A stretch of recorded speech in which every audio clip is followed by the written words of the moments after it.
Métro, boulot, gynéco. Le micro des gynécos, les podcasts de la GOF. Bonjour à tous. Aujourd'hui, le docteur Grimaldi va nous partager ses connaissances sur les vulvodynies. Gynécologue obstétricienne libérale à Nice, elle a réalisé pendant 20 ans des vacations de PMA au CHRU où elle avait fait son clinica. Formée à la médecine chinoise, l'homéopathie et la médecine manuelle, son parcours atypique très riche lui permet une prise en charge globale de ses patientes. Elle parle de médecine intégrative. Bonjour Dr Grimaldi et merci d'avoir accepté de participer à ce podcast de la GOF sur les vulvodynies. Les vulvodynies, les douleurs vulvovaginales, en particulier pendant les rapports sexuels, paraissent fréquentes et pourtant il s'agit d'un diagnostic méconnu sur lequel on se sent souvent mal formé et qui est souvent énoncé tardivement. Vous êtes spécialiste du domaine. Quand est-ce que vous l'évoquez et comment repérez-vous les vulvodynies? Alors, c'est vrai que c'est une pathologie fréquente pour peu qu'on ait une oreille. Il y a peu d'études épidémiologiques, on va dire, en France et en Europe. Mais enfin, on estime qu'il y a environ 16% des femmes qui, un jour, dans leur vie, vont rencontrer une douleur vulvaire. Donc, la vulvodynie, d'abord, qu'est-ce que c'est? Le diagnostic en est délicat parce qu'il s'agit d'une douleur ou quelquefois une sensation d'inconfort vulvaire.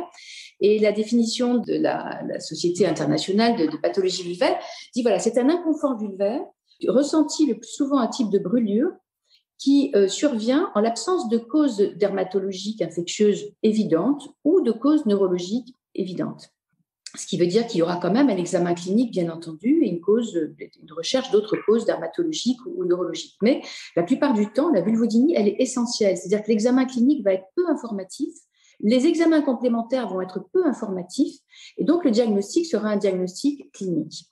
Ce qui est important, c'est de ne jamais dire à une patiente qui arrive avec un syndrome douloureux, périnéal ou vulvaire, parce qu'il y a également souvent des intrications avec la névralgie pudendale, dont on parle maintenant de plus en plus, mais qui il y a encore une quinzaine d'années était peu connue. La névralgie pudendale, c'est cette névralgie périnéale à type de brûlure, dont on pourra parler, qui peut être associée éventuellement à une vulvodynie, mais qui est encore une entité différente.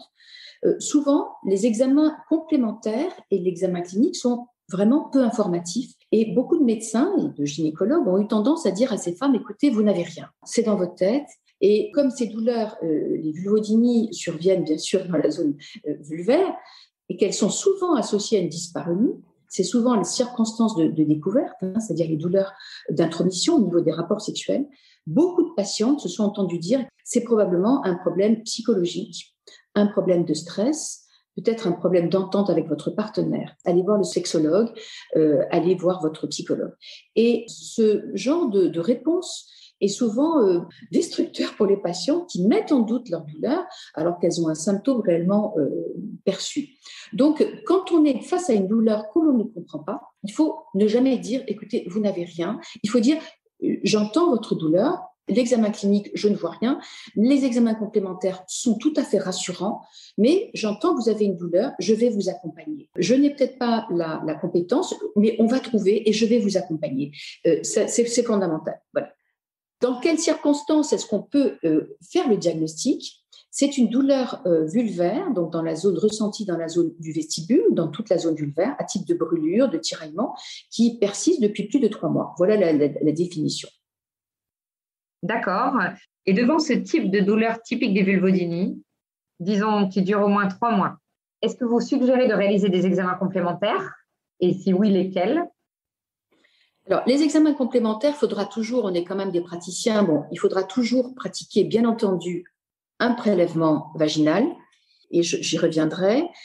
Je pense qu'il faut toujours également réaliser, bien qu'il n'y ait pas eu une échographie pelvienne. Voilà, c'est le minimum qu'on puisse réaliser dans le diagnostic, et éventuellement également une IRM pelvienne, parce qu'il peut y avoir quand même des causes neurologiques très rares, en particulier quand il y a une névralgie pudendale associée. Donc, ça me semble être le minimum d'investigation. L'IRM, ce n'est pas quelque chose que l'on va prescrire en première intention. Je voudrais revenir sur le prélèvement vaginal. Le prélèvement vaginal, il est très fréquent de trouver une mycose, un mycoplasme, voire un streptocoque B en dehors de la grossesse. Ces causes ne peuvent en aucun cas expliquer une vulvodynie persistante. Par contre, bien entendu, il faudra traiter s'il y a une candidose, et souvent, des candidoses à répétition sont la porte d'entrée d'une vulvodynie. Mais en aucun cas, ces résultats peuvent expliquer une vulvodynie. Et il faudra éviter de multiplier chez ces patientes les traitements topiques, les traitements d'ovules à répétition qui, quelquefois, peuvent aggraver, parce que ces patientes, en fait, présentent souvent une hypersensibilisation, une intolérance aux topiques, et souvent la vulvodynie, une des causes, c'est un dysfonctionnement du système de modulation de la douleur. Donc, une hypersensibilisation centrale. Et ces patientes ont, pas toujours, mais souvent, une hypersensibilisation tissulaire pelvipérinéale associée ou plus générale. Des fibromyalgies, des céphalées, un côlon irritable, une hyperactivité vésicale. Donc, éviter devant un prélèvement vaginal, de se limiter au prélèvement vaginal et dire c'est une mycose et multiplier les traitements, s'il y a mycoplasme, etc. Très bien. Comment organisez-vous la prise en charge de ces patientes? Avez-vous des trucs et astuces à nous communiquer? Bien entendu. Donc d'abord, il faut avoir en tête les origines possibles de la vulvodynie. La vulvodynie, elle est la plupart du temps essentielle, s'intégrant dans ce syndrome d'hypersensibilisation tissulaire généralisée, avec, on va dire, ce trouble de la perception de la douleur. Mais il peut y avoir également des éléments dermatologiques sous-jacents. Donc, premier élément, bien examiner la vulve. L'examen peut être strictement normal, mais on peut mettre également en évidence quelquefois un dickène, même chez une femme jeune, ou un aspect d'érythème vulvaire. Et chez certaines jeunes femmes aussi, souvent, la prise de contraceptifs oraux mini-dosés provoque un certain degré d'atrophie qui peut être à l'origine de vulvodynie. Donc, l'examen dermatologique, l'examen clinique, il est fondamental et il faut également avoir une correspondante ou un correspondant spécialisé dans la douleur vulvaire parce qu'il peut y avoir des lichens qui peuvent être associés ou à l'origine de vulvodynie et bien entendu, il faudra proposer le traitement adéquat. Il faudra également veiller à traiter une atrophie, y compris celle qui est liée par des traitements œstrogéniques locaux ou des traitements à base d'acide hyaluronique, y compris ces atrophies qui peuvent être rencontrées chez les très jeunes filles qui sont sensibles aux œstroprogestatifs mini-dosés. Donc ça, c'est la première des choses. Le test classique de diagnostic, c'est ce qu'on appelle le test au coton-tige. Vous allez le trouver partout.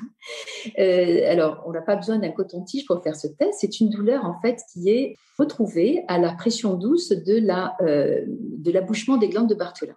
Donc, il faut quand même le retrouver et le chercher. Vous pouvez très bien le rechercher simplement avec votre doigt, en écartant doucement donc l'orifice vestibulaire et en trouvant. Et en effet, les patientes vont dire « oui, là, ça déclenche ma brûlure ».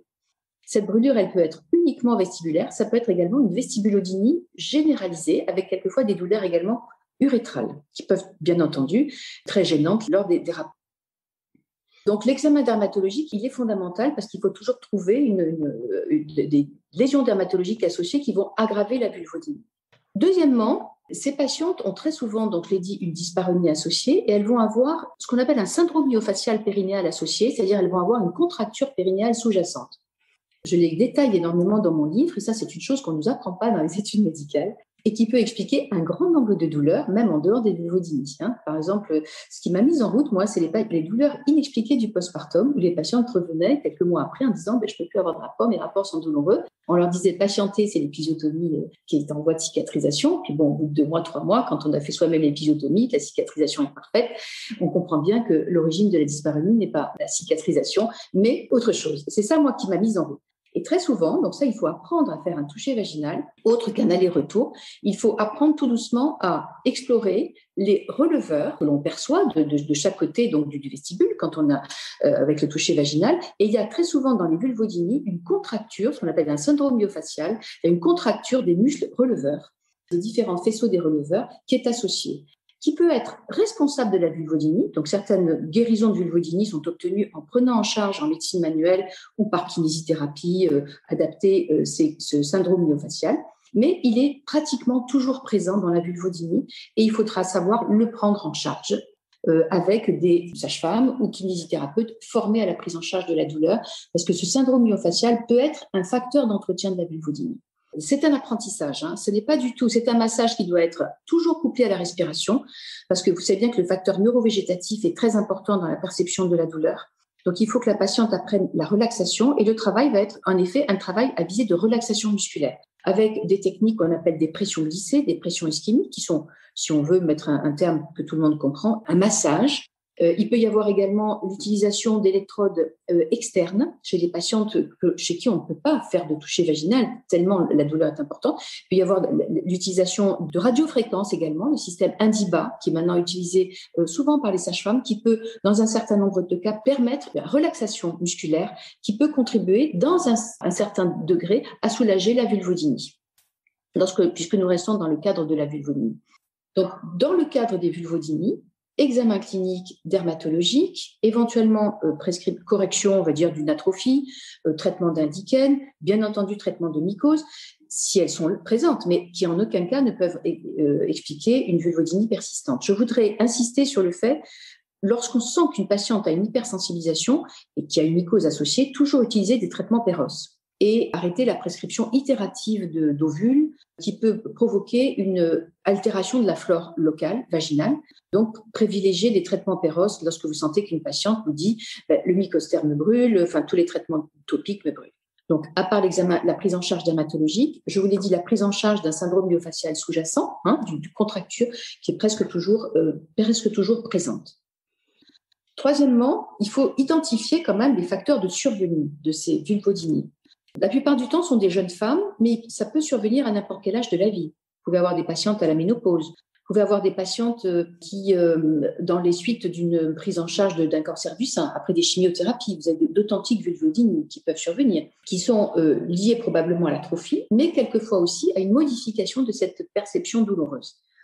C'est un syndrome qui est encore mal connu, la vulvodynie, un peu comme la fibromyalgie, puisque je vous ai dit qu'on trouve souvent des fibromyalgies associées, et qui, très souvent, peuvent être isolées, mais très souvent, vous allez rencontrer chez ces patientes qui ont une vulvodynie d'autres douleurs, une hypersensibilité urétrale, des sensations de cystalgie chronique, un côlon irritable, ce qu'on appelle le côlon irritable. C'est ce qu'on appelle ce syndrome d'hypersensibilisation tissulaire généralisée pelvien. Les causes peuvent souvent se retrouver dans l'enfance parce que ces patientes ont très souvent subi ou des abus sexuels, ou des éducations rigides, ou des éducations avec une certaine, on va dire, un climat de violence. Pas forcément des attouchements, pas forcément, mais un climat de rigidité ou de violence dans l'environnement familial, ou des menaces, ou une éducation très stricte. On peut très souvent trouver cela. Et ces patients elles vont développer précocement une hypersensibilisation à la douleur, à la menace, une attitude de protection avec des contractures périnéales inconscientes qui vont peut-être à la longue provoquer ces vulvodynies. Il faut vraiment des psychothérapies vraiment à visée de thérapie comportementale, avec éventuellement l'EMDR.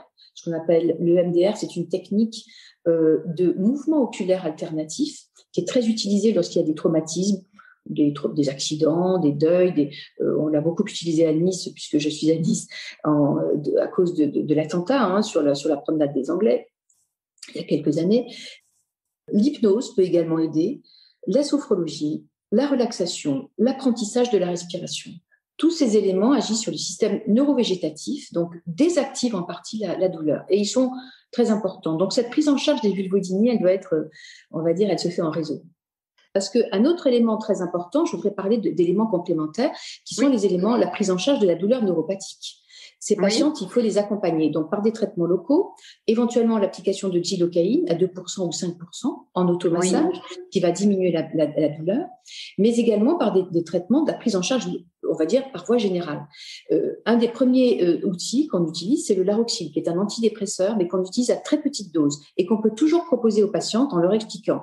Elles vont avoir peur quand elles lisent la notice, mais il faut leur dire, voilà, c'est pas du tout un antidépresseur, c'est un antidépresseur quand on l'utilise à 100 ou 150 gouttes, mais moi, je vous le propose pour son action antalgique. C'est-à-dire, on commence toujours à 2 gouttes au coucher et tous les 2 ou 3 jours, la patiente, elle va elle-même augmenter de 2 gouttes en 2 gouttes jusqu'à arriver à 10 ou 15 gouttes, sachant qu'il peut y avoir des effets de somnolence et c'est elle-même qui va doser.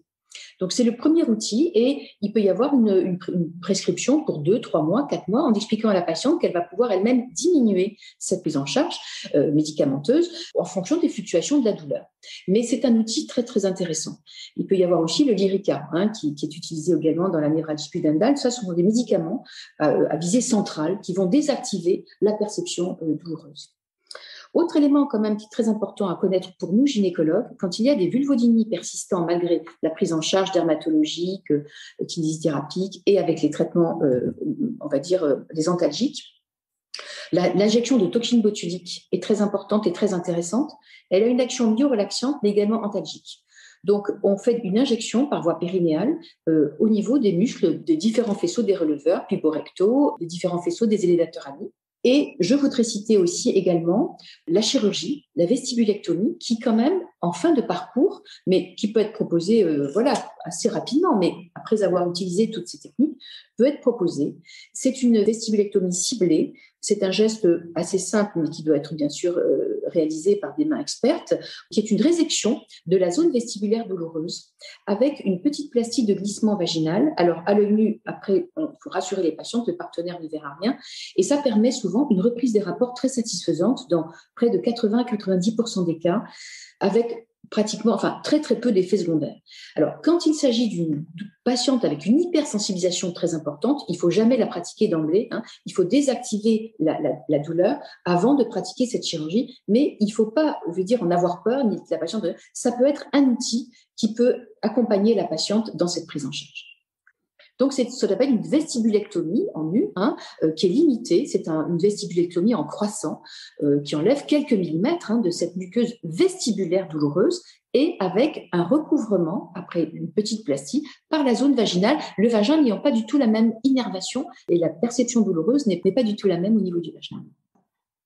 Il faut dire aux patientes qu'on guérit parce qu'elles sont souvent désespérées. Il faut leur dire qu'en tout cas, on va les accompagner, que certaines vont être guéries quelquefois du soir au lendemain quand elles changent de partenaire ou avec cet accompagnement et que de toute façon, cet accompagnement leur permettra d'avoir une vie normale. Même s'il reste 20% ou 30% de leur douleur, il faut les rassurer. On peut les accompagner, certaines les guérir et de toute façon améliorer largement leurs symptômes.